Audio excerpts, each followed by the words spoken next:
감사합니다, 목사님. 예, 과도하게 칭찬받으면 기죽는 길성훈 목사입니다. 오늘 여기 오신 분들은 아마 4종류 혹은 5종류로 분류가 될 것 같아요.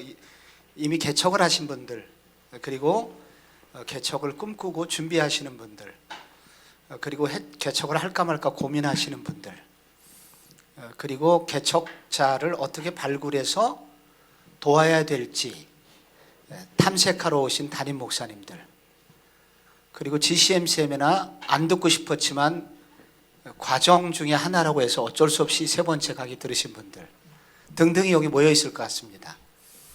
근데 이제 오늘의 대담은 참 모두를 만족시키기는 어려워서 이번 주제에 맞게 좀 진행을 했으면 좋겠습니다.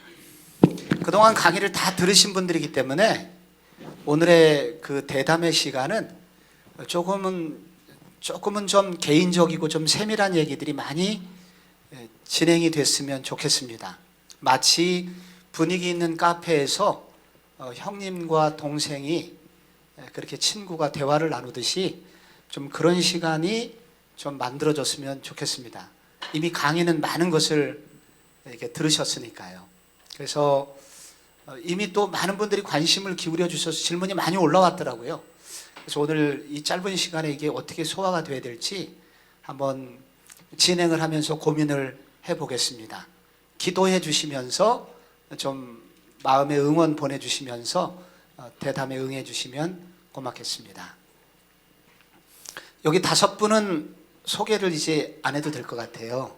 근데 이렇게 이번 복음적 교회 개척이라는 주제를 갖고 있기 때문에 먼저 저희들 이렇게 소개 겸 여기 그리고 5분의 공동체는 모두 다 이미 개척을 하셨고 또 교회에서 여러 후배들을 개척을 시킨 목사님들이 여기 앉아 계시기 때문에 어떻게 개척의 소명을 받으셨는지, 그때 왜 개척하셨는지, 그리고 그때의 비전은 무엇이었는지, 그래서 자기소개 겸해서 5분 얘기를 공통적으로 들어보겠습니다.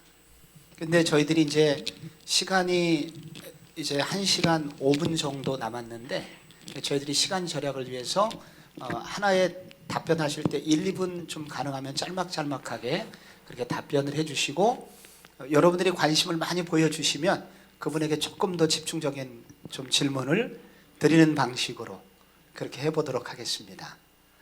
먼저 아무래도 오른쪽부터 이인호 목사님부터 좀 부탁드리겠습니다. 네, 저는 이제 사랑의 교회에 있을 때 목한원 목사님 은퇴 직전에 이제 개척을 이제 결심을 했고, 이제 그다음 2003년에 개척을 하게 되었어요. 사실 그 당시에 이제 유학을 가야 되겠다는 생각, 또 청빙, 개척 3개의 진로 앞에서 엄청 고민을 하고 있었는데, 하나님께 기도하면서 주님께서 그 마음의 소원을 두고 행하시는 하나님께서 그 과정을 말씀드릴 수는 없고 개척에 대한 마음을 굉장히 마음속에 불어넣어 주셨어요. 그래서 이제 개척을 이제 마음에 정하고 가는 목사님께 말씀을 드렸고, 또 허락을 받았지만 사실 그때까지만 해도 뭐 지원을 하거나 이런 것이 없었기 때문에 이제 아내하고 이야기해서 아마도 반지하에 월세 있는 그런 데서 해야 될 것 같다. 그때 이제 아내가 예스했어요.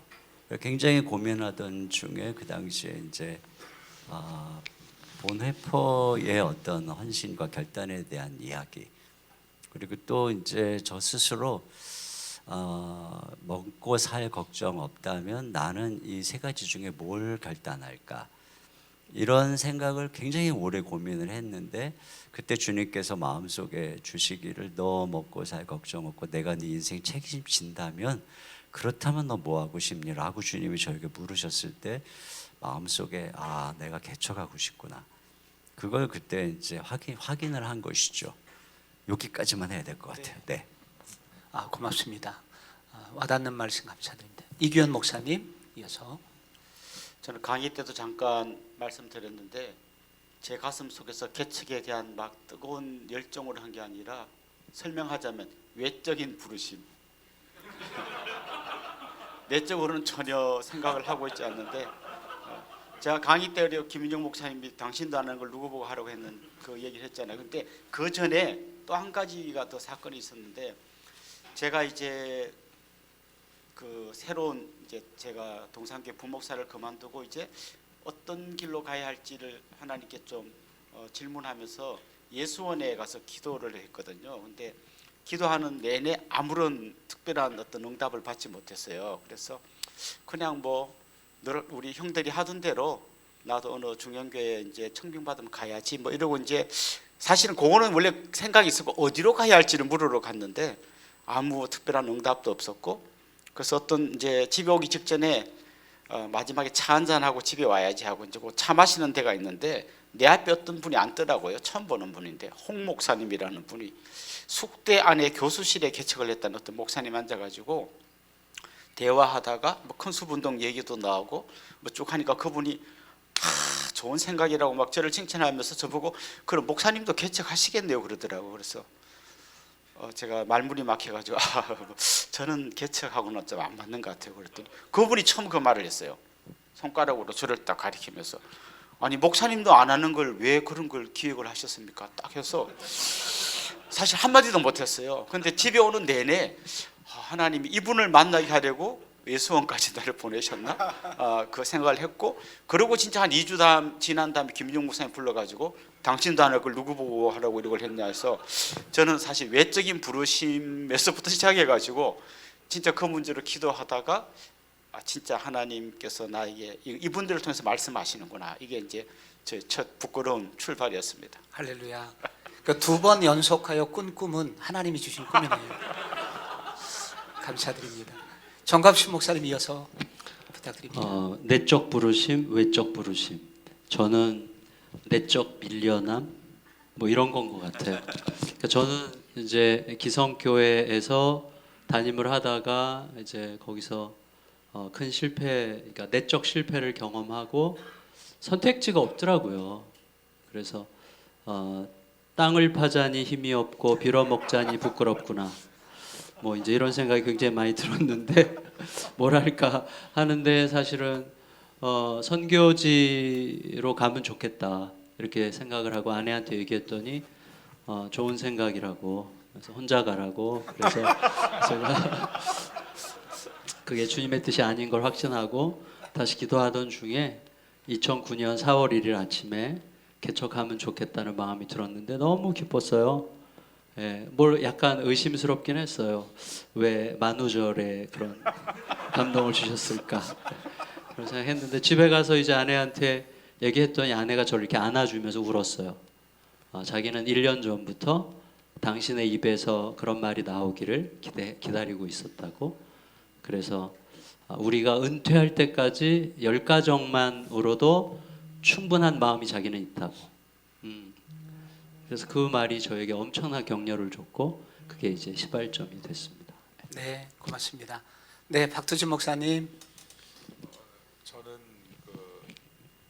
이제 교회를 사임해야 될 때가 됐었어요. 교회가 굉장히 혼란스러운 상황에서 이제 조금만 가까이 봐요. 나가야 되는 그런 이제 상황이 됐었거든요. 그래서 하나님께 진로를 모색하면서 정말 간절히 기도할 때 하나님이 제게 주신 것은 개척이 아니고 고아라는 마음을 주셨어요. 고아.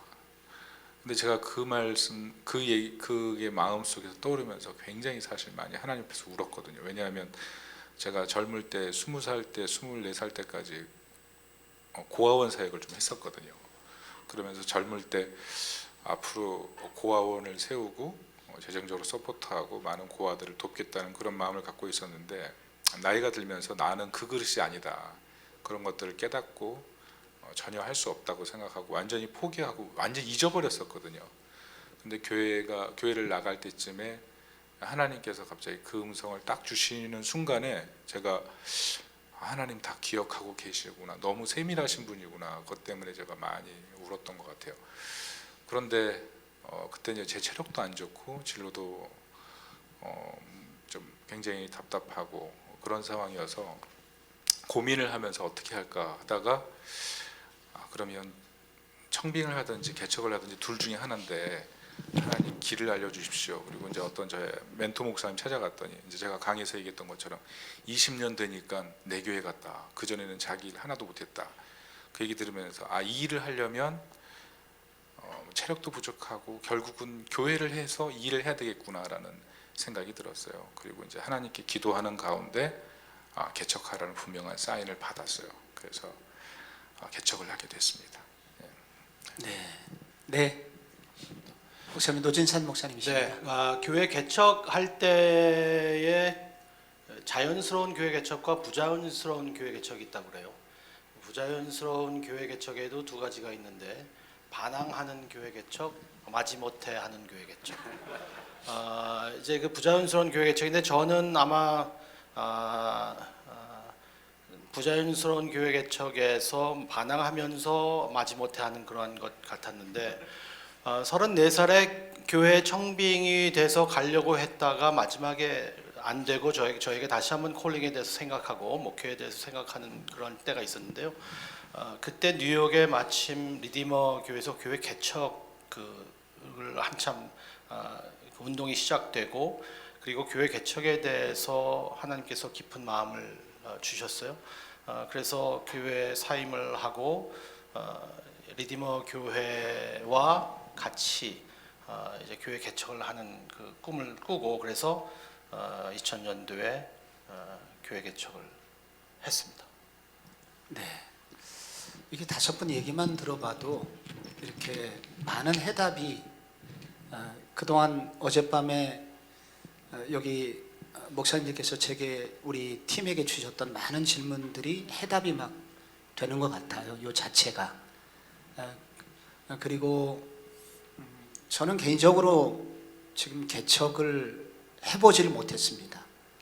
한편으로 열망이 있었는데 하나님이 불을 안 주셔서 이렇게 그 길을 못 가고 어쩔 수 없이 청빙의 길을 걸어서 지금의 교회를 섬기고 있는데 오늘 이렇게 제가 가보지 못한 길에 대한 미련에 대한 해답들이 오늘 얘기만 들어도 이렇게 많은 깨달음을 제게 저부터 이렇게 은혜를 받고 있습니다. 저도 이렇게 그런 마음으로 좀 배우고자 하는 마음으로 분위기 있는 카페에서 대화를 하듯이 좀 계속해서 얘기를 해주시면 좋을 것 같아요. 그 대담의 초기니까 앞부분이니까 좀 본질 얘기를 조금 좀 졸기 전에 좀 먼저 좀 본질 얘기 좀 하면 좋겠는데 우리 주제가 지금 복음적 교회 개척인데 나에게 있어서 복음은 무엇인가? 나에게 있어서 복음은 무엇이라고 할 수 있는가를 5분 다 말하기보다 여기서 이 질문에 제일 대답을 잘 하실 것 같은 좀 한두 분을 좀 추천해서 그분 얘기를 들어보면 어떨까요? 목사님 어느 분을 추천하시겠습니까? 노진산 목사님을 추천한다는 동의가 있나요 혹시? 정갑신 목사님, 두 분 하면 되겠네요. 그럼 딱 정해졌네, 그죠? 예. 네. 그래서 조금 부족하다 싶으면 다른 분 하겠습니다. 노진산 목사님 갑자기 지금 시차 적응도 안 되시고 너무 힘드실 텐데 내게 있어 이 복음적 교회 개척인데 이 복음이란 무엇일까요? 저는 항상 한 얘기가 복음은 정말 가장 좋은 소식이죠. 가장 좋은 소식이고 제가 복음에 대해서 강의할 때 한 얘기 간단하게 제가 30초만 말씀드리면 저는 팀 켈러 목사님이 센터 처치에서 복음 신학이라는 그 책을 아티클 썼을 때 첫 번째 문장 복음은 good advice가 아니라 good news다. 그게 저에게는 인생의 변화입니다. 어떻게 살라는 것이 아니라 어떤 일이 일어났다.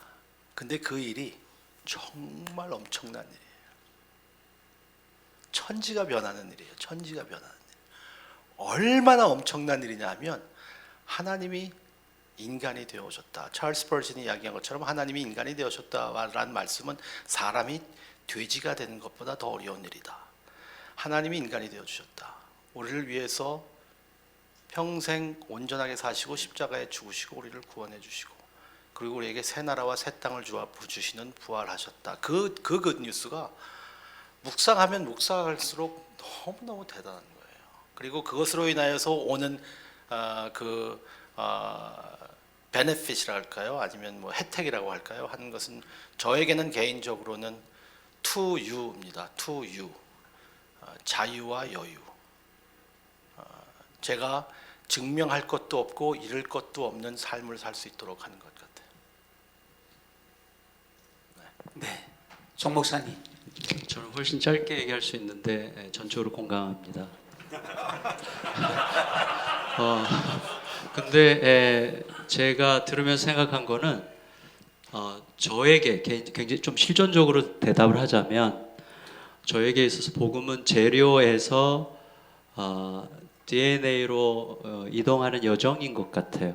그러니까 복음이 굉장히 저에게 설교의 재료였다면 그리고 이전에 복음을 설교의 재료로 쓸 때도 복음조차 율법적으로 썼다면 이제 노 목사님이나 이제 이런 분들을 통해서 계속 복음을 듣고 배우고 그러면서 제 속에서 좀 일깨움이 일어나면서 복음 설교가 복음적으로 변한다는 게 어떤 건지를 지금도 여전히 그런 과정 중에 있고 동시에 특히 저는 아이를 대하는 방식에서 복음적으로 대한다는 게 가장 고통스럽고 아름다운 길이라는 것을 뼈저리게 깨닫고 그리고 목회 방식과 또 그 성도들을 대하는 그 목회 계획 이 모든 것과 관련한 이 정말 복음이 전부구나 하는 것을 이제 계속해서 알아가는 여정이라고 생각하고 아까 그 두 가지 이유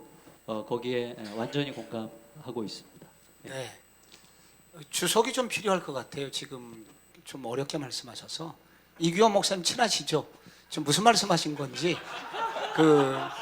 좀 화성 지구적 언어로 좀 이게 무슨 얘기죠 지금? 화성인에게 지구원을 요구하시는. 네. 이제 말씀하시고 미투라고 하셔서 제가 미쓰리라고 좀 얘기하고 싶은데요.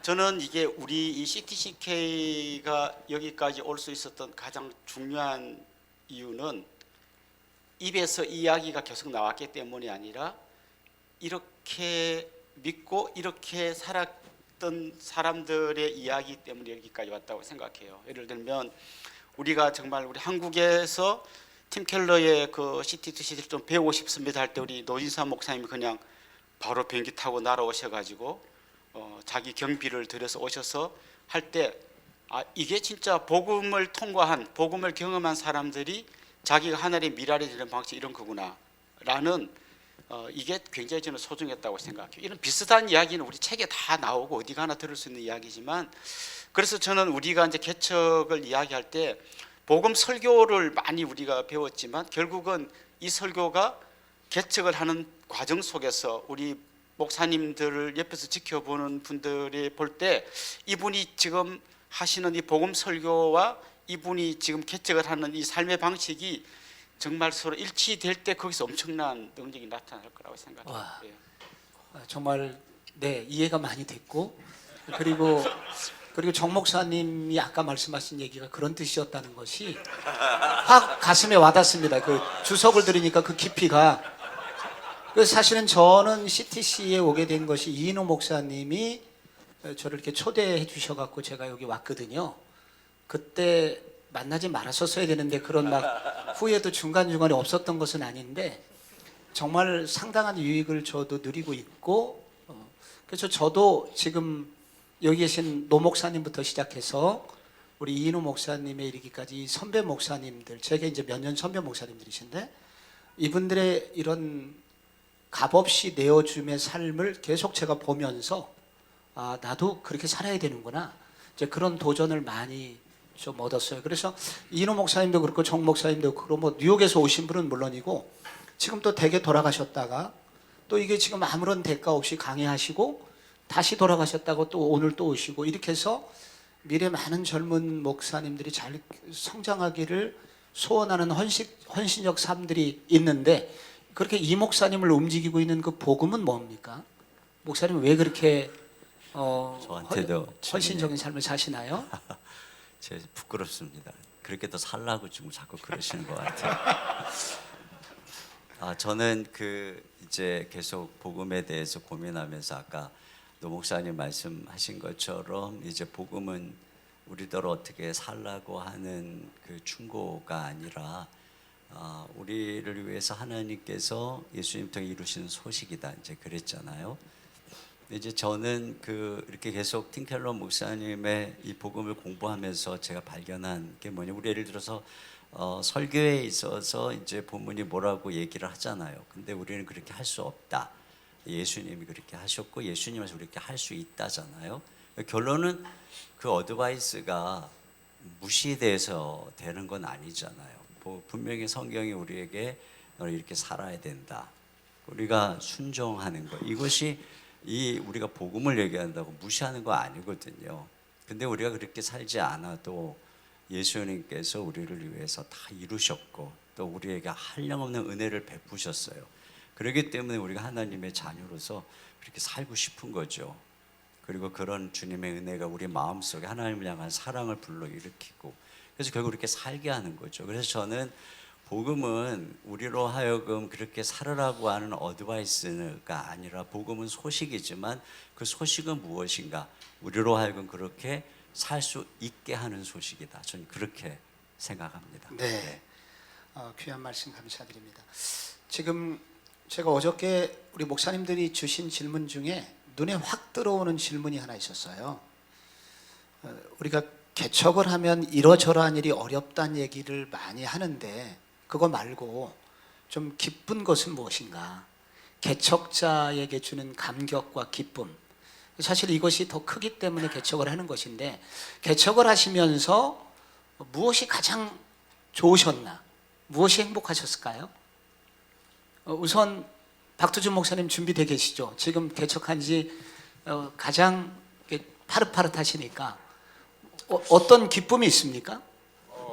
매번 복음을 설교할 수 있다는 게 제게 가장 큰 기쁨인 것 같아요. 매번 그리스도를 증거할 수 있다는 게 제게 가장 큰 행복인 것 같아요. 예전에는 설교자로서, 리더로서, 가장으로서의 역할이었는데 설교자가 아니라 하나님의 음성을 듣는 자로, 리더가 아니라 예수 그리스도의 팔로워로, 가장이 아니라 가정에서 주인 되신 예수 그리스도를 인정하면서 살아가는 그 삶이 계속 설교에서 복음 적용으로 나타나서 그것이 성도들에게 전달되고 그것이 다시 저에게 선순환으로 돌아오는 그런 과정들이 저에게 너무 행복하게 만드는 것 같아요. 복음을 전할 수 있다는 거. 네, 목사님과 비견할 정도로 옆에 행복해 보이시는 두 번째 분이 계시다면 어떤 분이세요? 박두준 목사님 보실 때? 네. 네. 정갑신 목사님이 행복해. 네, 정 목사님 수많은 갈등 속에서 개척하셨는데 목사님 어떤 개척하신 후에 기쁨이 있었습니까? 네, 저는 사실은 여기 계신 분들 중에서 저 유일하게 독특하게 경험한 게 네. 기성교회에서 담임 목회를 하다가 개척한 케이스이기 때문에 아주 명백하죠, 차이가. 네. 그래서 개척의 가장 큰 기쁨은 지멋대로 할 수 있다. 네.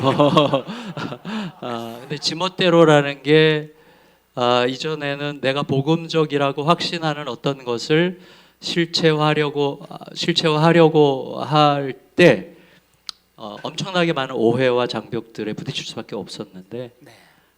지금은 그거를 지금 박 목사님 얘기한 것처럼 좀 해내는 것은 2차적인 문제지만 시도할 수 있다는 거, 그리고 그 결과를 보고 또다시 거기에 대해서 시도할 때 큰 저항 없이 성도들과 함께 갈 수 있다는 게 교회 규모와 아무 상관없이 그게 가장 큰 행복이지 않을까 생각하고요. 저는 우리 옛날에 노지사 목사님 강의 듣고 우리 양순호 목사님, 저에게 두 번째 분리개척한 목사님인데 목사님이 우리 성도들 앞에 개척 나가면서 이런 얘기 한 게 오래 기억 남아요. 네. 개척할 때 성공이 뭐냐? 갈수록 예수님을 더 사랑하게 되는 거다. 그게 자기는 와닿다. 그래서 그런 목회를 하고 싶다는 식으로 얘기했던 거 기억나나? 근데 저는 그게 굉장히 실제가 된 게 저는 진짜 제 자신이 너무 잔머리가 많고 너무 생각이 많고 염려, 근심과 불안이 많은 사람이라고 확신하고 있었는데 어느새 개척하고 나서 복음을 표현하는 일에 장애가 없으니 불필요한 싸움이 없잖아요. 그러니까 저도 모르게 예수님을 내가 언제 이렇게 예수님을 사랑하게 됐지? 이 마음이 들어오는 거예요. 이게 제가 선택하지 않은 주어진 엄청난 선물이라고 생각합니다. 예. 네, 목사님 가슴에 많이 와닿습니다. 특별히 저도 제 입장에서 가슴에 와닿는 말씀 감사드립니다. 좀 질문을 좀 바꿔볼게요. 이제 좀 이런 많은 기쁨이 많이 계실 텐데, 그러나 또 개척자에게 끊임없이 요구되는 것은 개척 1년, 2년, 3년 지속되는 동안 불은 계속되지 않고, 그러나 목회는 계속해야 되고, 그래서 결국은 이게 치열한 영성관리, 자기관리 이런 것들이 있어야 결국은 개척자로서 버텨낼 수 있을 것 같은데, 우리 여기 목사님들 중에 어떻게 이렇게 어려운 시간들, 개척의 여러 위기들, 고민들 속에서도 그 목사님 자신의 영적인 나태함과 영적인 어려움을 좀 극복하기 위해서 어떤 일을 하고 계신지, 그래서 앞으로 개척을 하고 계시고 하시는 분들에게 나는 이렇게 영적인 관리를 하고 있다. 엊그저께 우리가 자기관리 얘기도 좀 들었는데, 실제적으로 개척자로서 정말 시간이 없잖아요. 너무나 많은 것들이 와서 탈진, 1년, 2년 하고 나면 탈진의 위기를 다 직면하게 될 텐데, 이런 속에서 어떻게 나의 영적인 관리를, 나를 목회할 것이냐, 이런 것들을 어떻게 하고 계신지, 이 부분을 조금 잘 말씀해 주실 분이 박두신 목사님 누구라고 생각하세요? 네. 포유. 네. 그러면 노진삼 목사님께서 우선 말씀해 주시고, 네. 저는 개인적으로 개인 영성, 그리고 개인 영성주의라고 할까요? 영성이라고 할까요? 그거에 좀 약한 사람이에요. 저는 성격상 하나님이 저를 만들어 주신 게 사람과 같이 연관되도록 만들어 주셔서 저는 저 혼자는 설 수 없는 것을 이미 알고 있고, 그래서 교회에서 당회나 아니면은 교회에서 친한 사람들과 계속해서 저의 죄와의 씨름, 그리고 저의 유혹, 그리고 회개하는 모습, 그리고 복음을 적용하는 모습, 이러한 관계들을 교회에서, 특히 당회에서 작동을 만들어 놨던 것 같아요.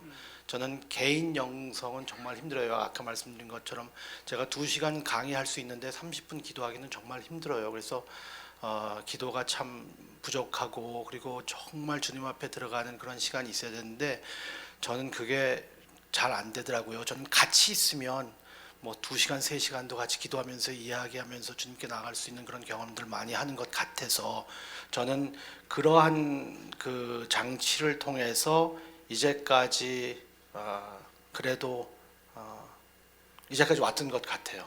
네. 너무 솔직하게 말씀해 주셔서 우리 목사님을 닮은 DNA 비슷한 성향을 가진 우리 목사님들에게 큰 도전을, 여기도 산만한 사람들이 있으면 네, 끝나고 그분들끼리 좀 모여서 더 위로의 모임을 좀 가졌으면 좋겠습니다. 이규현 목사님은 어떻게 관리를 하고 계신가요? 저는 영성이라는 이 단어가 굉장히 통합적이란 말이라고 생각되거든요. 그러니까 기도 많이 하고 말씀 많이 읽고 하는, 이걸로만 하면 저는 좀 영성을 다 설명할 수 없다고 생각해요. 그래서 자연을 관조한다든지 좋은 친구들과 얘기한다든지 이런 모든 것이 합쳐져야 좀 건강한 영성이 된다고 생각해요. 지나치게 그냥 이렇게 딱 갈라서 요것만 영성이라고 하면 나중에 왜곡될 수 있다고 생각해요. 이게 저의 산만함을 굉장히 멋있게 표현하는 말입니다. 네. 그래서 운동, 저 같은 경우는 뭘 하나를 꾸준히 하는 게 되게 약하기 때문에 같이 하게 어디다 묶어두는 거예요. 그래서 일주일에 한 번씩 우리 교회 집사님에게 탁구를 1시간씩 배웁니다. 그 다음에 우리 목사님들하고 족구를 매주 한 번씩 금요일마다 계급장 떼고 이제 합니다.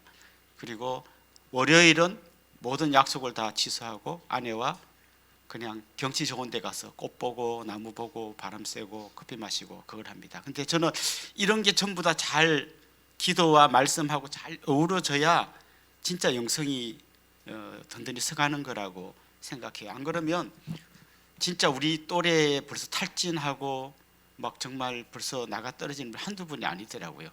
젊을 때는 잘 모르는데 그래서 저는 여러분에게 좀 통합적인 영성 관리라는 차원에서 한번 고민을 해보면 좋겠다 생각합니다. 네. 기본적인 얘기를 좀 이인호 목사님은 좀 잘 해주실 것 같은 느낌이 드는데 제가 사실 노진산 목사님, 정갑씨 목사님, 이현 목사님을 만나서 이렇게 생존하게 된 것 같아요. 사실 저는 죄송해요. 이 세 사람 이규현, 정갑신, 노진산 세 분의 공통점이 산만 쪽이에요. 네. 노진산만 얌전해 보이는 산만, 저는 아주 산만한 산만이고. 네, 저는 산만 있는 게는 바다도 있어요. 왜 그래요? 제가 그 첫날 강의도 했지만 저는 염려가 되게 많은 사람이에요. 그래서 염려의 문제를 해결하는 저의 방식이 기도였어요. 그래서 늘 기도할 때 하나님께서 눌림도 이기게 하시고 또 염려도 이기면서 걸어가게 하시고, 두 번째는 말씀 묵상인 것 같아요. 굉장히 이제 고민이 많고 또 여러 가지 복잡하고 어떻게 해야 될지 모르겠는데 거의 그 말씀을 주시는 것 같아요. 그러니까 제게 걸리는 문제나 어떤 사건이 항상 말씀을 묵상할 때 주님께서 지혜를 주시기도 해결점을 주시기도 하고, 그 두 가지가 저에게 있어서, 그러니까 제가 이렇게 제 삶을 쭉 돌아보면 어느 날 느낀 거예요. 뒤로 돌아보니까 지뢰밭이 엄청 많았어요. 웅덩이가. 근데 신기하게도 다 피해왔어요. 근데 어떻게 피해왔나 하고 생각해 보니까 그거였던 것 같아요. 계속 말씀 묵상하면서 주의 음성 듣고 기도하면서 주의 음성 듣고, 또 한 가지가 있다면 이제 아까 제가 말씀드렸던 것처럼 제가 굉장히 건축을 진행하고 힘이 들었던 때였어요. 또 장로님들 건축하다 보니까 장로님들의 여러 가지 또 개입이나 이런 것들도 많아지고 마음이 힘들고, 그때 이제 제가 만난 분들이 이분들이에요. 큰숲. 네. 그래서 이제 굉장히 영적으로 또 제가 아까 말한 통합적 사고 속에서 제가 좀 이렇게 빠져나와서 저를 좀 보게도 되고.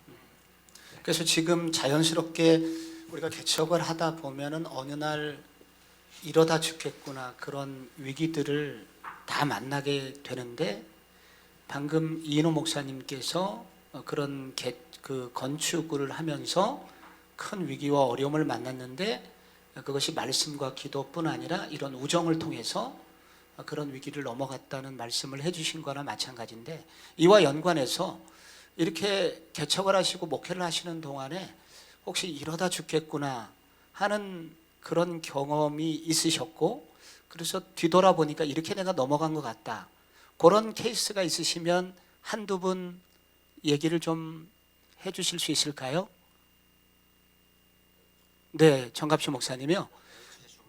네, 그러면 마이크가 좀 아까 안 좋은 것 같은데 이인호 목사님 마이크로 좀 예. 네. 저는 실제로 그 전통적인 교회에서 목회할 때 죽을 뻔했고, 실제로 심각한 자살 충동으로 1년 정도를 아주 고된 시간을 보냈어요. 극단적 우울증이 와가지고. 근데 이제 그때 눈을 뜨게 하신 게 이제 두 명의 친구가 저를 살렸고, 그리고 그때 이제 알렌 록스버러의 길을 잃은 리더들, 그 책에서 그 ODC, Open Dialogue Community, 열려 있는 대화 공동체가 필요하다. 그래서 이제 김인중 목사님한테 제안을 해서 시작하게 된 게 큰숲이, 이제 이 형제랑 몇 명 얘기하면서 이제 큰숲이 시작이 됐죠. 이렇게 같이. 그래서 저는 두 가지가 저를 살게 했던 것 같아요. 하나는 열려 있는 대화 공동체죠. 그러니까 배울 수 있는. 그래서 그런 공동체가 너무나 절실하게 필요하다. 그리고 그 대화 공동체만 있으면 안 되고, 저는 고백을 통해서 살아났던 것 같아요. 고백. 끝없이 이렇게 솔직하게 그냥 이야기를 계속 했던 것 같아요. 그래서 그게 저로 하여금 넘어가게 한, 그때는 모든 걸 그만두고 싶었는데 조금 더 기다리면서 대화하면서 다른 사람들의 이야기를 들으면서 그리고 내 속에 있는 걸 계속 얘기하는. 예를 들어서 뭐 작년인가도 제가 생각해 보니까 유혹이 너무 많은 거예요. 유혹, 넘어지는 유혹. 근데 저는 돈은 아닌 것 같고 또 명예도 아닌 것 같고 저는 여자인 것 같아요. 여자. 그래서 저는 여자에 그렇게 약해요. 그래서 자꾸 이렇게 좀 음란한 생각이 들고 막 이래가지고 제 아내한테 고백했어요. 여보, 나는 돈은 아닌 것 같고 명예도 아닌 것 같은데 난 여자한테는 넘어질 것 같은데 어떻게 하지? 그때 아내가 제 손을 이렇게 잡으면서 내가 좀 더 잘해줄게 그러더라고요. 그래서 그거를 제가 성도들한테 고백을 해도 될까? 그랬더니 아내가 하라 그래가지고 그 다음 주일날 성도들이 고백을 했어요. 그랬더니 우리 부교육자님들이 막 너무 좋아하더라고요. 근데 하여튼 저는 이렇게 내 마음을 쏟아낼 수 있는 고백의 공동체를 통해서 사실은 넘어지는 분들이 기도를 안 해서 말씀을 안 봐서라고 생각하지는 않아요. 그래서 넘어갈 수 있는 길 중에 굉장히 중요한 게 정말 허심탄회하게 얘기할 수 있는 우정의 공동체가 너무나 중요하다 이렇게 생각합니다. 정말 계속 제가 강조- 저분에 네네. 대해서 한 가지만 더. 예. 이제 이런 얘기만 하면 정갑수 목사님은 말씀도 안 보나 보다 혹시 오해할까봐. 네. 저는 정 목사님하고 이제 뭐 여름에 한 달 정도 같이 보내기도 하고, 이제 수련회 오면 같은 방을 쓰기도 하고. 근데 제가 옆에서 정 목사님을 보면 일단 이분 때문에 한 9시면 자야 돼요. 불을 꺼요. 그럼 나도 할 일이 없으니까 9시에 자야 돼요.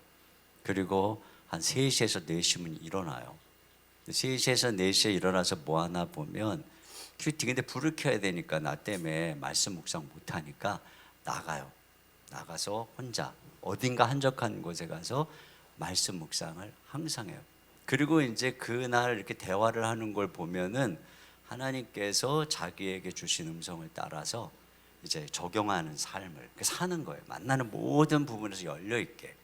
그러니까 굉장히 기본적으로 주님과의 교제와 영성이 아주 딱 습관화되어 있는 목사님이세요. 와, 좋네요, 목사님.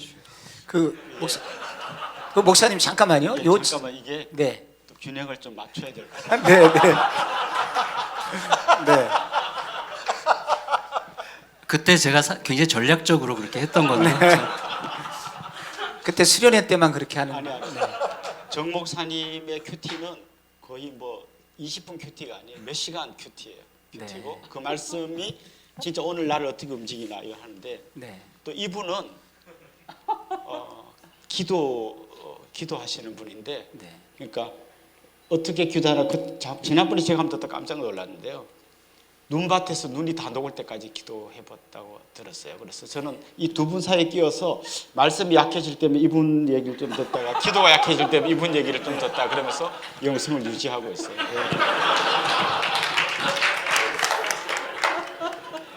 앞으로 저희들도 제가 이제 그 개인적으로 좀 부러운 게 이렇게 연배도 세 분이 비슷하시고 이인호, 정갑신, 이규현 목사님이 나란히 또 이사장으로 섬기셨고 그래서 정말 이렇게 어떻게 보면은 뭐라 그럴까요? 신삼국지라고 해야 될까요?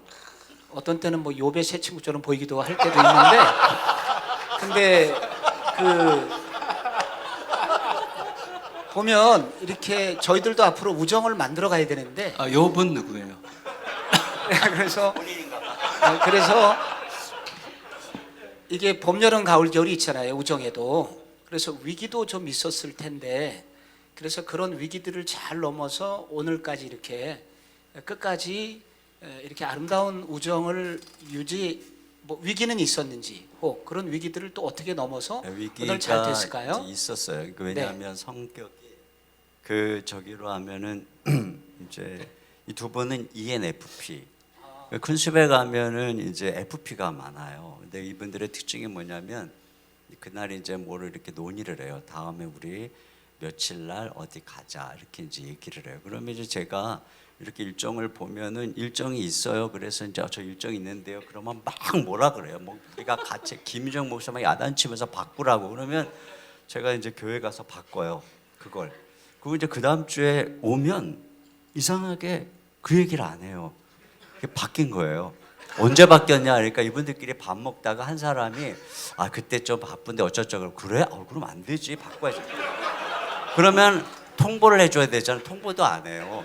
그래서 제가 그런 일을 몇 번 당하고 그 다음부터 이제 살아남는 비결이 그런 얘기할 때 가만히 보니까 다들 아무 얘기도 안 하더라고요. 나도 아무 얘기도 안 하고 시간이 가면 다 바뀌더라고요. 그래서 이래서 이게 미리 얘기하는 게 아니구나.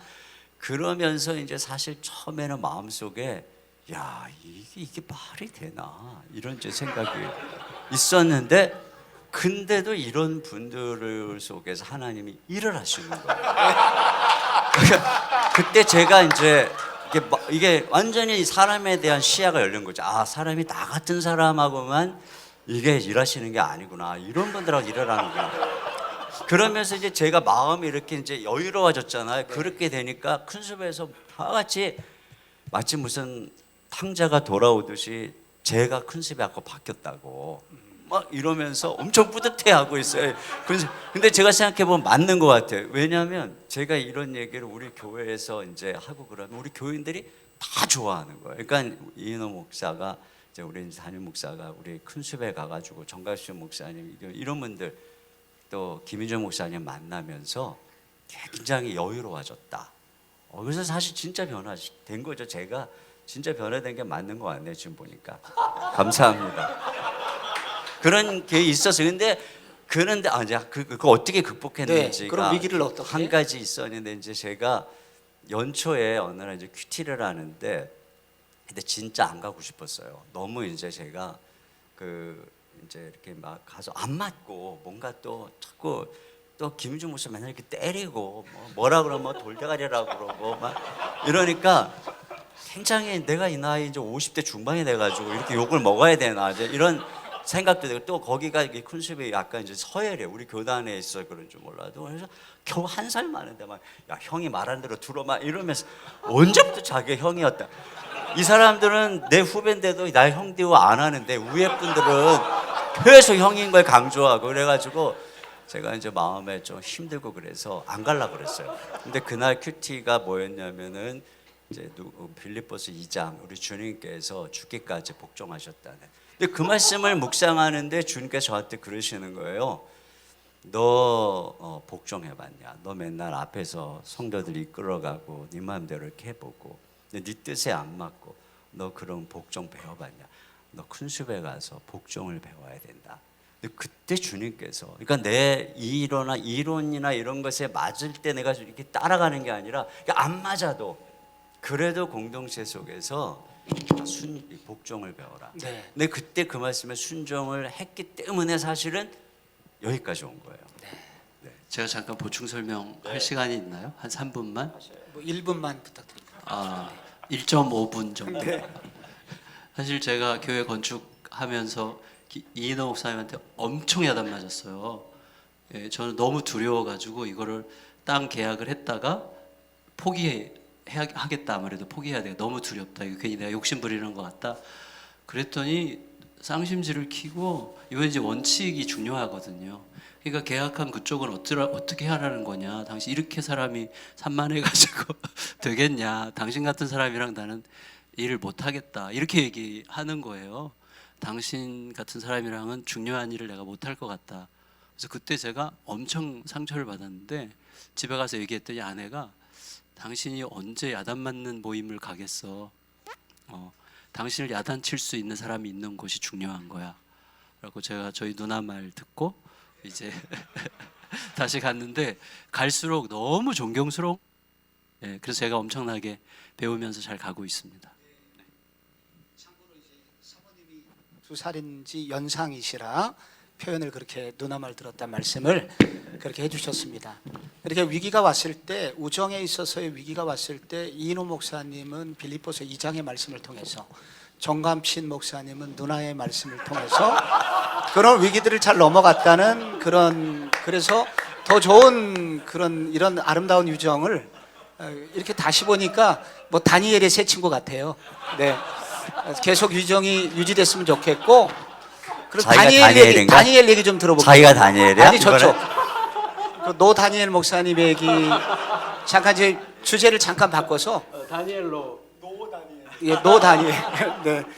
노 다니엘 목사님께 좀 마이크를 좀 넘겨서 우리 모두의 고민이 이 개척을 할 때 가정의 하나됨, 그러니까 사모님 그 자녀들 어떻게 이렇게 하나 되게 할 수 있는가, 그리고 혹시 사모님이 반대를 한다면 또 어떻게 해야 되나, 이제 이런 가정적인 문제가 있는데 개척자와 가정 어떻게 목사님은 시작하셨는지, 혹은 거기에 관한 좀 어드바이스가 있으면 좀 부탁드립니다.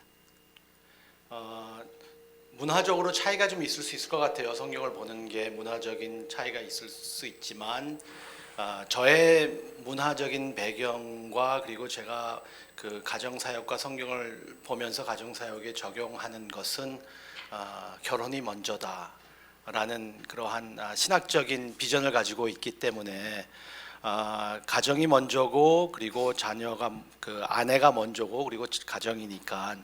그래서 뒤에 그 질문하신 것, 사모님이 반대할 때는 어떻게 하느냐 하면은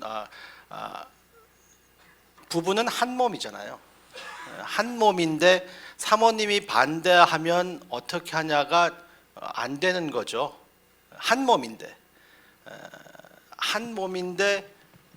반대하는 거는 안 되는 거잖아요. 그러니까 한 몸이라는 것이 굉장히 중요한 것이고, 성경에서 그렇게 말씀하셨으니까 내 아버지 어머니를 떠나서 한 몸을 이루라 그랬으니까 그게 굉장히 신학적인 그런 바탕을 가지고 있고, 그리고 그 균형을 잘 맞추는 것은, 제가 교회 개척하시는 분들 미국에서 이제 어세스멘트를 하거나 평가할 때에 제가 자주 드리는 말씀이 있는데, 교회 개척이라는 번제단에 가족을 제산물로 쓰지 말아라. 그런 걸 굉장히 조심해야 하고, 그래서 가정 사역이 무척 중요한 것 같아요. 절대로 희생돼서는 안 되고, 그리고 교인에게 대한 책임이 있는 것만큼 아니면 더 가족에게 책임이 있는 사람들이니까, 하나님은 우리를 그렇게 부르셨으니까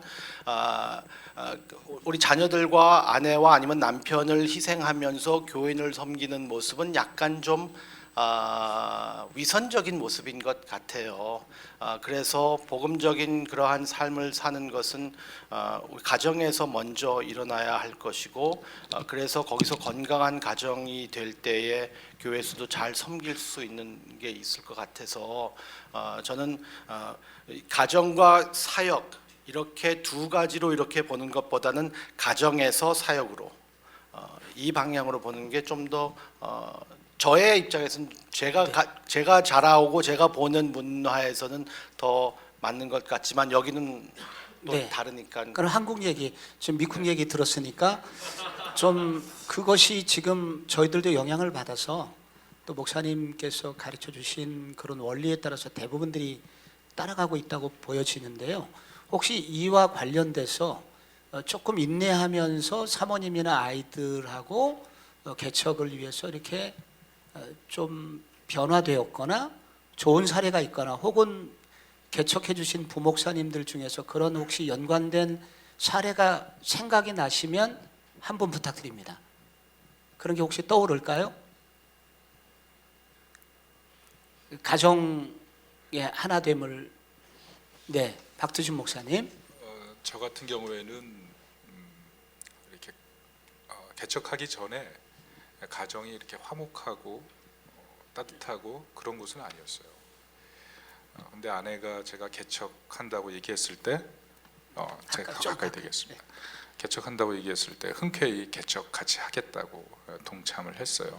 근데 그 이유가 뭔가 돌아보았을 때, 개척 전에 CTC 코리아 들어와서 복음을 만나면서 저의 어떤 변화된 모습들을 본 것 같아요. 제 안에는 굉장히 그 성공에 대한 열망, 뭐 이런 것들이 굉장히 많았거든요. 인정받고 싶은 욕망. 그런데 복음 안에서 제 우상들이 하나씩 해체되고, 가정 안에 들어와서도 굉장히 좀 뭐라 그럴까, 가부장적인 모습으로 제 마음대로 다 하고, 그러다가 가정을 거의 돌보지 않았거든요. 목회하면서 집에 있는 시간 하루에 한 4시간 정도, 자는 시간 빼고 거의 가정이 없었거든요. 가정이 내 패킹에 쳐져 있었어요. 오직 교회 외에는 없는. 그래서 아내가 굉장히 외로웠을 텐데, 복음 만나면서 제 안에 그런 것들을 많이 내려놓게 됐던 것 같아요. 그러면서 아내에게 정말 사과하고 용서를 구하고 자녀들에게도 하나씩 찾아가서 다 내가 잘못했다 용서를 구하고 그런 모습들이 자녀들에게도 변화가 일어났던 것 같아요. 아버지에 대한 인상. 그러면서 아내에게 개척 얘기를 하고 아이들에게도 개척 얘기를 했을 때 아이들도 다 그렇게 흔쾌히 나가겠다고 얘기를 했던 것 같습니다. 좋은 지금 박두준 목사님께서 얘기해 주시면서 개인적으로 약했던 부분을 이렇게 고백을 해 주신 것 같아요. 그렇게 가정 안에서 그렇게 이렇게 가부장적으로 또 살았던 그런 약함들이 복음 안에서 이렇게 변화된 얘기들을 해 주셨는데, 저희들이 여기 계신 우리 선배 목사님들은 참 전혀 제가 보기에는 뭐 약함이나 연약함이 없어 보일 것 같은데, 박두진 목사님처럼 겉으로 드러나지 않은 연약함이 혹시 있으시다면 나의 연약함은 무엇인데 이것이 어떻게 극복되었나, 혹은 지금 분투하고 있나, 그 연관해서 좀 한두 분 말씀해 주시면 어떨까요? 이런 부분에 대해서 제일 말씀을 잘해 주실 분 같은 분이 이기용 목사님 누굴까요? 제가 먼저 하겠습니다. 네. 사실 연약함이 워낙 많죠. 뭐 한두 가지가 아닌데, 저 같은 경우는 끈기가 없어요. 뭘 하나 시작해서 끝까지 잘 못 가는. 그게 좀 가다 보면 벌써 또 새로운 게 재밌는 게 또 보이고, 그래서 운동으로 치면 테니스 라켓도 있고 배드민턴 채도 있고 탁구채도 있고 뭐 등산화도 있고, 근데 좀 하다가 좀 그만두고, 그게 제일 약점인 것 같아요. 그러니까 새로운 것에 대한 변화는 빨리빨리 되는데 하나를 꾸준하게 끌고 가는 거, 이게 너무너무 약한데, 그런 부분을 많이 극복하게 해준 건 역시 우리 뭐 동력자들, 제 곁에서 계속해서 우리 뭐 교회에서도 우리 같이 동력하는 목사님들이나 이런 분들이 저의 그 허당, 치밀하지 못하고 그냥 큰 그림만 있어요. 큰 그림만 있고 안에 그림 하나도 없어요. 그래서 저는 주로 선동을 하는 사람이거든요. 그래서 우리는 대안학교를 해야 됩니다. 어떻게 해야 됩니까? 저분이 맡아서 하실 겁니다. 제가 할 일은 그분을 찾는 건데, 진짜 고맙게도 그런 분들이 계속해서 제 곁에서 도와주셔서 이 허당을 많이 극복할 수 있었던 것 같아요. 할렐루야. 이런 약함이 많이 있었는데 박두진 목사님은 복음을 통해서 변화됐고, 또 이기용 목사님은 그렇게 누군가 준비된 사람을 하나님이 준비시키는 은혜 때문에, 그래서 은혜의 동산교회가 된 것 같아요. 사실은 이게 목사님들이 질문을 이번 그 패널 토에 대해서 관심이 되게 많으셨고, 질문을 아마 역대급으로 많이 보내주셨어요. 그 정리를 해보니까 지금 질문까지 해서 한 20가지 종류가 되는데, 시간은 지금 없고 해서 좀 목사님들 질문을 다 다룰 수는 없어서 이런 때 성령의 이끄심대로 몇 가지 좀 질문만을 다뤄야 될 것 같아요. 성령의 이끄심은 그 제비뽑기로 이인호 목사님 번호 1번부터 13번까지 지금 번호가 돌아가고 있는데 몇 번이 타고 1번 어느 담임 목사님의 고민, 이게 이제 목사님이 답변을 하셔야 돼요. 네네, 1번 뽑힌 거예요. 1번 뽑혔는데 각 교회에서 부교역자들이 앞으로 청빙을 받든지 개척을 하든지 이 부교역자들을 복음적으로 어떻게 준비시켜서 그분들이 목회적으로 성공할 수 있도록, 거룩한 성공을 할 수 있도록 그들을 준비시킬 수 있을까? 목사님의 케이스가 궁금합니다. 저는 일단 제 자신을 생각해 볼 때 먼저 부목사님들에 대한 저의 사고가 바뀐 것 같아요. 이전에는 사랑의 교회에 속하는 목사 영향을 받아서 그런지 늘 이제 뭐 저도 그런 대우를 받았지만 평신도들이 주인공이고 그들을 세상 속에 제사장으로 키워서 내보냈고 가정에서 직장에서, 그게 이제 그러다 보니까 우리 교육자들은 약간 종취급을 받았고 또 목사님께 늘 그렇게 훈련을 받았어요. 근데 그러면서 저도 이제 부목사님들에서 그런 생각들이 좀 많이 있었죠. 근데 제가 이제 이 교회 개척의 중요성, 그리고 점점점 이제 교회 개척이 어렵고 교회 개척이 안 될 때 또 이 지상명령 성취가 딜레이되는 이런 여러 가지 상황을 이제 보면서 교회 개척이 중요한데 그 교회 개척을 해야 될, 그러면 교회 개척 해야 될 목회자가 중요하구나. 그러니까 제가 이제 그런 관점에서 우리 부목사님들을 보게 되고, 또 우리 이제 성도님들에게도 여러분들 지금 애들 요즘 같은 때 신학교 안 보내지 않냐, 우리 목사님들이 어디가 부족해서 이렇게 여기 신학교 갔다고 생각하냐, 이렇게 이 시대에서 헌신하고 이분들이 가서 교회 개척해야 한국 교회 산다. 이거 얼마나 귀하냐. 그러니까 그런 면에서 이제 교회가 목사님들을 키워야 되고 그분이 한 교회를 세울 수 있도록 이제 이렇게 함께 기도해야 된다. 이런 마음이 이제 저에게 기본적으로 생긴 거죠. 그것이 이제 제일 중요하고, 그러면서 이제 저는 가급적인, 물론 이런 여기 모임에도 이제 우리 교회 목사님들을 보내고, 지금 우리 교회 전교육자가 다 줌으로 이제 참여를 하고 있어요. 1회, 2회, 3회까지 다 하고, 또 이제 분립개척을 앞에 둔 목사님들은 또 당연히 이미 이제 수료해서 지금 이제 조장으로 섬기고 있고, 이제 그런 상황이지만, 이제 그거는 이제 기본적인 베이스 위에 이런 훈련을 통해서 방향이나 여러 가지 스킬들을 점검해주고 철학을 점검해주는 부분이고, 저는 이제 교회에서 이제 끊임없이 이제 설교, 기도의 영성, 그 다음에 이제 이분들이 또 신방을 하거나 이런 목회적으로 아주 중요한 부분들에 대해서 기회를 좀 많이 주고, 또 그런 부분에서 부족하면 이제 좀 따로 훈련도 받게 하고 코치도 하고, 이런 부분들이 이제 제가 해야 되는 일이 아닌가. 그래서 한편에서는 이분들이 당연히 교회에서 맡은 사역들을 잘 감당해야 되겠죠. 그리고 성도들을 위해서 우리가 존재하는 것이기 때문에. 그러나 또 다른 한편에서는 이제 교회가 이분들을 양육하고 또 세워가는 데 있어서 배려하고 하는 부분에 대해서 좀 많이 이렇게 투자하려고 하는 부분들이 있습니다. 네. 네. 이 질문을 하신 그 목사님께서는 끝나고 또 이인호 목사님 개인적으로 더 만나셔서 구체적으로 더 대화를 나눠보시면 좋겠습니다. 이규현 목사님 1번부터 13번까지 번호가 있는데 몇 번 선택하시겠습니까? 7번. 7번. 요즘 교회 개척이 다양화되고 있는데 온라인 개척에 대하여 목사님은 어떻게 생각하십니까? 라는 그런 질문인데요.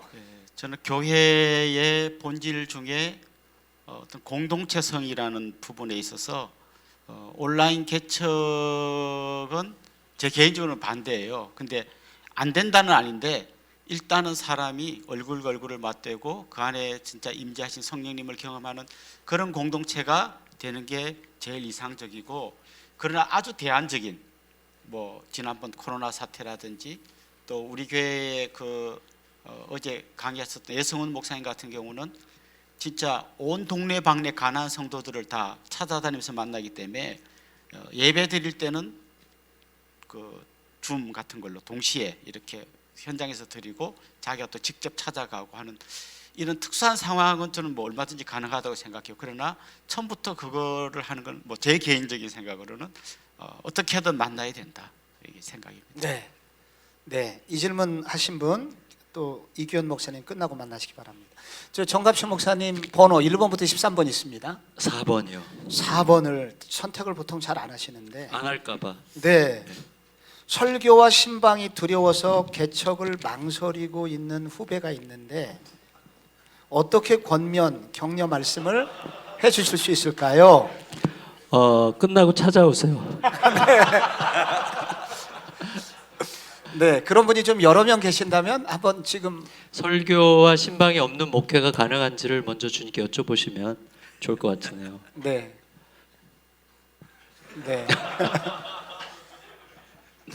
그래서 사실 이분의 고민은 네. 사실 설교를 못해서라기보다는 네.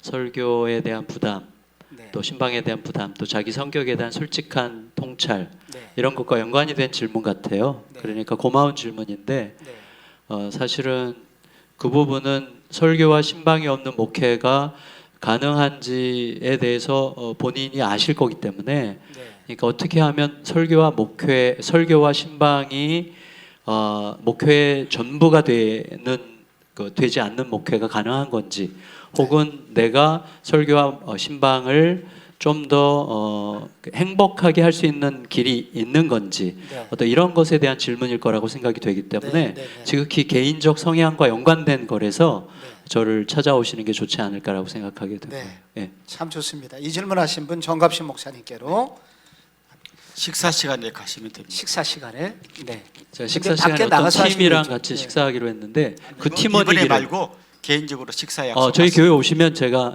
맛있는 거 사드리면서 네. 예. 감사드립니다.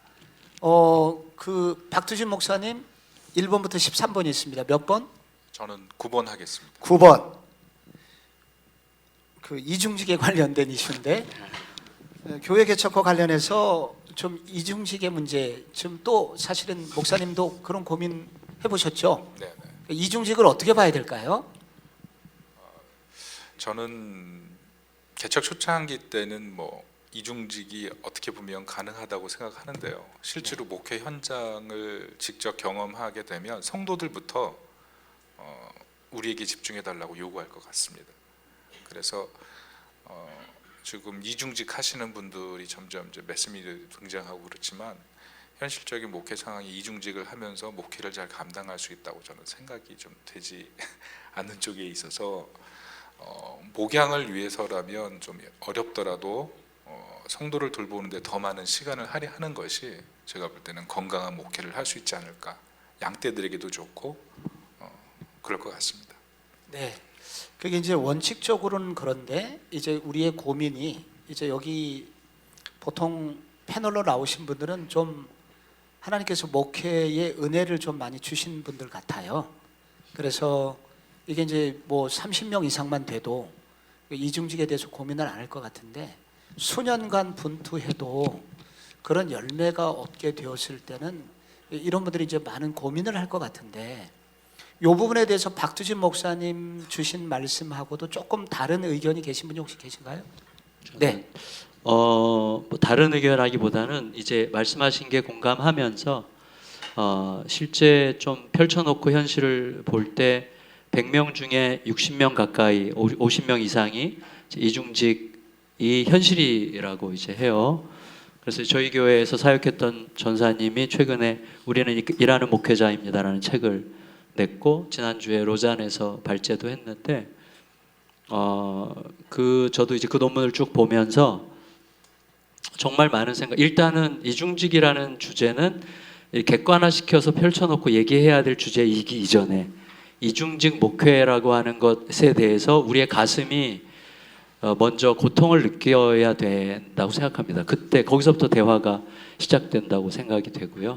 이 현실에 대한 고통이 이 고통을 우리가 어떻게 복음적으로 풀어낼 건가 하는 마인드에서부터 대화가 시작될 필요가 있고 그리고 현실적으로 우리가 이렇게 되든 저렇게 되든 그렇게 갈 수밖에 없는 현실이 있는데 그거를 좀 더 긍정적으로 신학적인 그 배경을 좀 마련해주고 네. 긍정적으로 이해하면서 그들이 충분히 격려받고 그리고 특별히 그들을 공동으로 한국교회라는 이 생태계가 그들을 우리의 형제라고 생각하면서 우리 집의 이야기라고 생각하면서 함께 책임지는 방식의 그 토론이 훨씬 더 지금 중요한 때가 아닐까 생각합니다. 네, 목사님 고맙습니다. 두 분이 충분히 보완이 됐습니다. 네, 두 분 다. 노진사 목사님에게 마지막 번호 선택권을 드리겠습니다. 1번부터 13번이 있습니다. 네네. 지금 손흥민 선수가 이제 그 눈 밑에 얼굴이 뼈가 부서져서 수술을 해야 되는데 걱정이 큽니다. 그래서 7번 하겠습니다. 7번을 네. 아까 했습니까? 네. 그러면은 선수를 좀 교체해 주시죠. 레오넬 메시가 옛날에 가졌던 10번을 하겠습니다. 10번. 네. 성도와의 적절한 관계, 그 관계의 깊이는 어느 정도면 좋을까요? 너무 멀어도 걱정, 너무 가까워져도 걱정. 네. 그래서 성도와의 적당한 거리는 몇 미터가 좋을까라는 그런 네.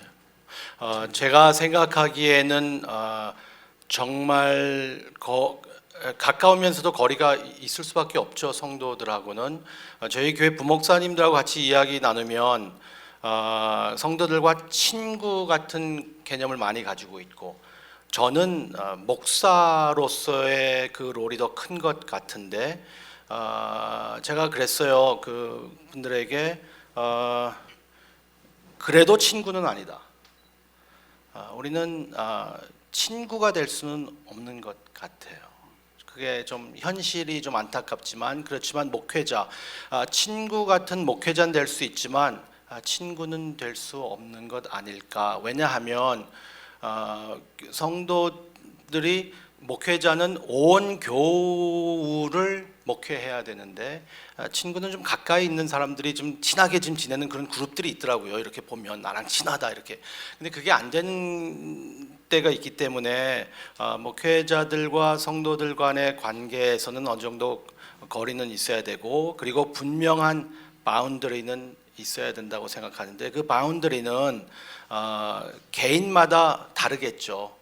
개인마다 그 바운더리를 어느 정도 둘 수 있는가 하는 게 다르겠지만, 한국 같은 경우에서는 어쩐지 모르겠지만 미국에서는 특히 바운더리를 확실히 그을 수 있기 때문에, 그렇기 때문에 좀 편한 면도 있고, 그리고 한국에서는 그 바운더리가 없어지고, 그래서 완전히 무너져서 성도들과 그냥 이렇게 허물 없이 지내는 것도 좋지만, 그것이 롱텀으로 인해서는 그렇게 건강하지는 않을 수도 있겠다는 생각이 들어서, 저는 목회자로서 이제 그 밸런스를 잘 맞춰야 되는데, 목회자는 예수님을 따르는, 예수님 밑에 있는 목자, 언더 셰퍼이기도 하면서 양들을 이끌어 나가는 리드십, 양이기도 한데, 그 밸런스를 평생 맞춰 나가는 거죠. 뭐 계속 목회하면서 실수하면서 실수를 인정하고, 그리고 성도들과 같이 이렇게 생활하면서 그 밸런스를 계속 이어 나가는 게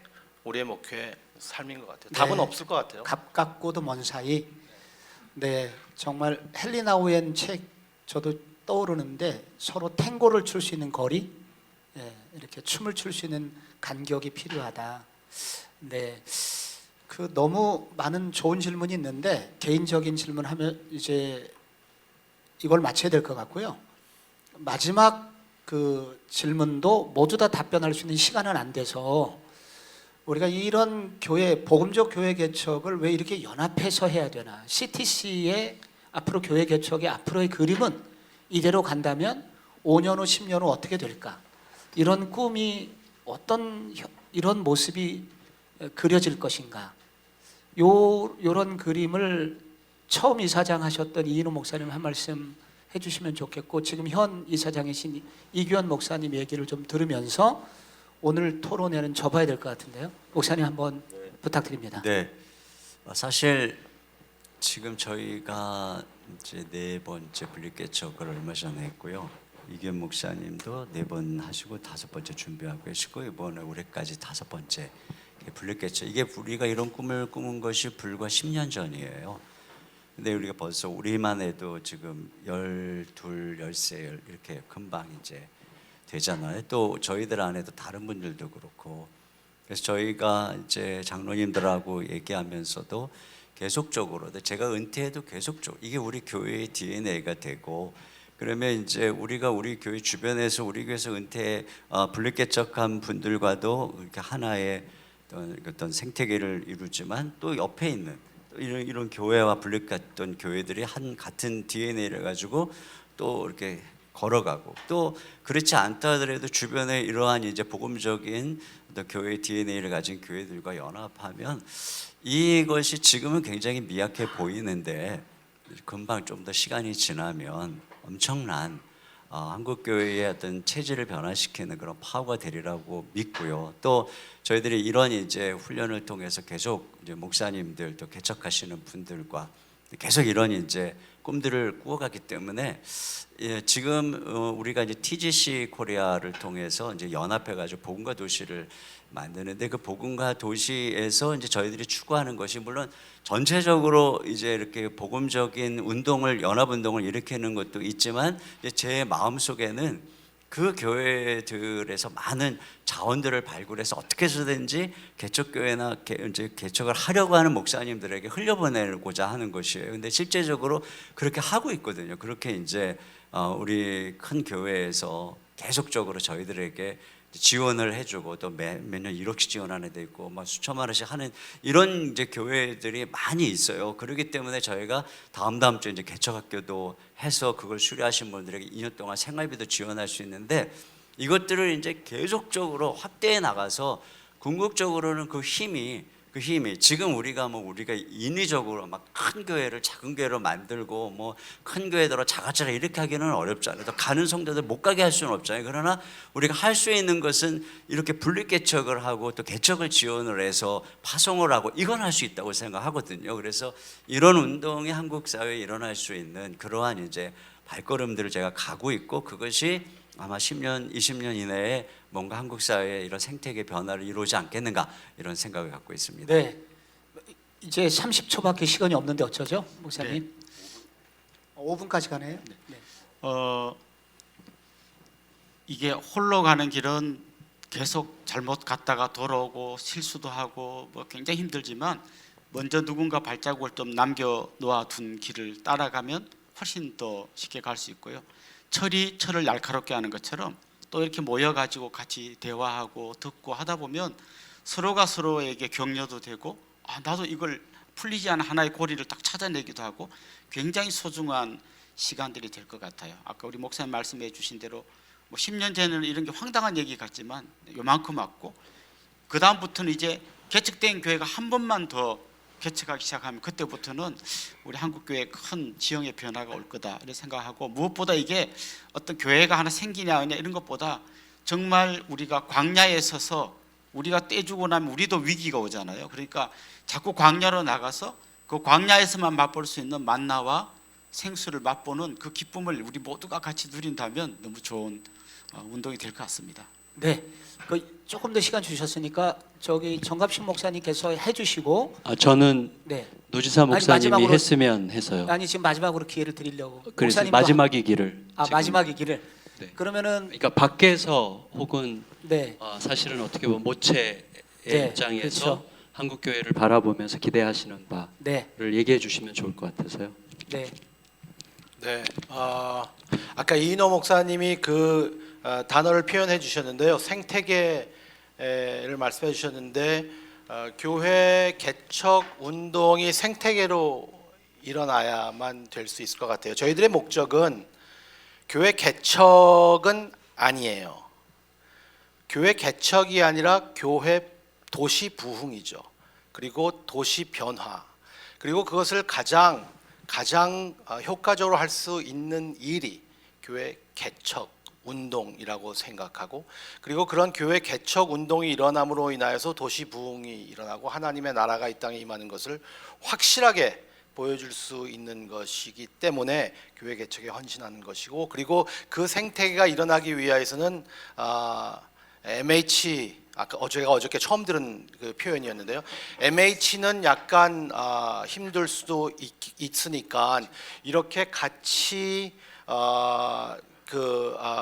분립 개척을 하고 복음 개척을 하는 일들이 일어나면 얼마나 좋을까라는 생각을 하고요. 리디머 장로교회에서 이제 저희 교회를 개척하는데 큰 힘을 도와주고 저희가 분립 개척을 했잖아요. 그랬는데 저희가 분립 개척한 교회를 리디머 교회가 참 사랑해줘요. 제가 그런 걸 보면서 손주가 이렇게 이쁘구나 라는 생각을 했어요. 손주를 참 이뻐하더라고요. 어떨 때는 저보다 손주를 더 이뻐하는 것 같아요. 그래서 그런 모습을 보면서 이제 우리 생태계가 점점 커가면서 이제 우리 목사님들이 그리고 여러분들이 개척하신 교회에서 또 개척을 하고 이제 손주가 생기고 하는 그러한 빅 패밀리가 있으면 저희들은 교회가 소망이고 교회가 하나님의 나라를 보여주는 가장 확실한 그러한 도구이기 때문에 이 통하여서 우리 도시가 변하고 대한민국이 정말 변하는 그러한 것을 확신하기 때문에 이 일에 헌신하시는 것 같아요. 할렐루야. 목사님 팀 켈러 목사님 보낸 그 친서 가져오셨죠? 네, 그래서 이제 팀 켈러 목사님이 지금 이렇게 췌장암으로 투병도 하시고 고통 중에 있으면서도 한국 교회를 향한 애정이 있는데 친서를 아마 가슴에 새기고 오셨는데 뭐라고 말씀하시나요? 텐켈러 목사님이 저희 CTC 오늘 이번 세미나를 향한 우리 참여한 목사님들 향하여 뭐라고 지금 비행기 타고 있어서 잊어먹으셨을 수도 있는데 잊어버린 것 같은데요. 네. 마지막으로 한 말씀 뭐라고 하시죠. 하시긴 한 것 같은데. 네. 뭐 원하시는 게 있긴 있을 거예요. 그렇지만 그분이 원하는 것보다 더 중요한 것은 너무 또 거룩하게 그냥 좀 약간 좀 이렇게 좀 그런 말이지만 그분이 말씀하신 것보다 더 중요한 것은 주님이 말씀하신 건데 우리 주님께서 원하시는 것 같아요. 그러니까 저희들이 그 메시지를 가지고 계속 나가는 거죠. 뭐 팀 켈러 그분도 참 멋있는 분인데 우리 주님 진짜 멋있는 분이니까. 할렐루야. 주님이 보내주신 친서를 가슴에 품고 뉴욕에서 15시간 시차 정도 안 되셨는데 몸소 사랑을 또 보여주신 노진산 목사님을 비롯하여 여기 계신 모든 이사 목사님들께 진심으로 감사드립니다. 여러분 끝나고 이후에 지금 이번에도 여러분이 처음 오신 분들 다 느끼셨겠지만 저희 굉장히 가까이에 여러분 팀 테이블 리더 이사 목사님들이 계시고 뭐 이사가 다른 단체처럼 이사가 아니라 정말 이삿짐 날라주는 이사처럼 그렇게 친숙한 이웃 아저씨 같은 분들이 주변에 많이 계십니다. 그래서 여기 계신 분이나 거기 계신 분이나 여러 가지 질문이 있을 때 기탄 없이 나눔을 하면서 더 좋은 공동체를 함께 만들어가는 CTC가 되었으면 좋겠습니다. 이상으로 마쳐야 될 것 같습니다. 함께해 주셔서 고맙습니다. 다 일어나셔서 인사하겠습니다. 고맙습니다.